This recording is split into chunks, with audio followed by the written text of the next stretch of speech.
மரியாதைக்குரிய ஜோடி குரூஸ் அவர்கள் ஆய்வு செய்து ஒரு அறிக்கை கொடுத்திருக்கின்றார்கள். இந்திய அரசாங்கத்திற்கு அதை கொடுக்க வேண்டும். நேற்று என்கிட்ட தூத்துக்குடியில் வச்சு அதை கொடுத்தாரு. ஜோடி குரூஸை பற்றி உங்களுக்கு தெரியும் நினைக்கிறேன். சாகித்ய அகாடமி விருது பெற்றவர், மீனவ சமுதாயத்தைச் சேர்ந்தவர், மீனவர்களுடைய பிரச்சனைகள் நிரந்தரமாக தீர்க்கப்பட வேண்டும் என்று ஒரு ஆர்வம் உள்ளவர். அவரை இதுக்கு முன்னாடி வெளியுறவுத்துறை அமைச்சர் சுஷ்மா ஸ்வராஜ் அவர்களை சந்திக்கும் போது, மீனவர்களெல்லாம் சந்திக்கும் போது அவரே அழைச்சிட்டு போயிருந்தோம். அவர் தன்னுடைய கருத்துக்களை தெரிவிப்பேன் அப்படின்னு சொல்லியிருந்தார். அந்த கருத்தினுடைய அடிப்படையில் அவர் அந்த அறிக்கையை கொடுத்திருக்கிறாரு. இதே வெளியுறவுத்துறை அமைச்சரிடம் நாங்கள் கொடுக்க இருக்கின்றோம். இது மட்டும் இல்லாமல் அரசாங்கத்தின் மூலமாக மற்ற வழிமுறைகளும் இதுக்காக ஆய்வு செய்யப்பட்டுக் கொண்டிருக்கின்ற இது அவருடைய அறிக்கை. நேற்றைக்கு அவர் கொடுத்த அறிக்கை.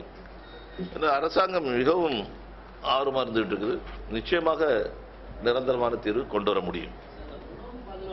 எங்களுடைய தலைவருடைய விருப்பம் 60 லட்சத்தை உறுதியாக எட்ட முடியும் என்கின்ற நம்பிக்கை எங்களுக்கு இருக்கிறது. தமிழகத்திலே ஒரு ஆட்சி மாற்றத்தை மக்கள் விரும்பிக் கொண்டிருக்கும் போது மக்களுடைய எதிர்பார்ப்புக்கு தக்கபடி பாரதிய ஜனதா கட்சி ஆட்சிக்கு வர வேண்டும் என்று தமிழக மக்கள் விரும்புகிறார்கள்.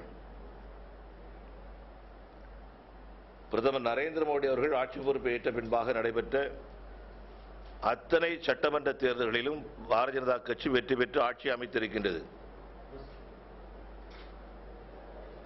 ஜம்மு காஷ்மீர் மாநிலத்திலும் கூட பாரதிய ஜனதா கட்சி இல்லாமல் ஒரு ஆட்சி அமைக்க முடியாது என்கின்ற நிலையை அந்த மாநிலத்து மக்கள் கொடுத்திருக்கின்றார்கள். எனவே தமிழகத்திலும் பாரதிய ஜனதா கட்சியுடைய ஆட்சி வர வேண்டும் என்று தமிழக மக்கள் விரும்பும் போது அதற்கு எங்களை தயார்படுத்திக் கொள்ளக்கூடிய பணிகளிலே இந்த உறுப்பினர் சேர்க்கை பணியை நாங்கள் முதன்மையாக கருதுகிறோம். உறுதியாக எங்களுடைய இலக்கை நாங்கள் அடைவோம் என்கின்ற நம்பிக்கை எனக்கு இருக்கின்றது.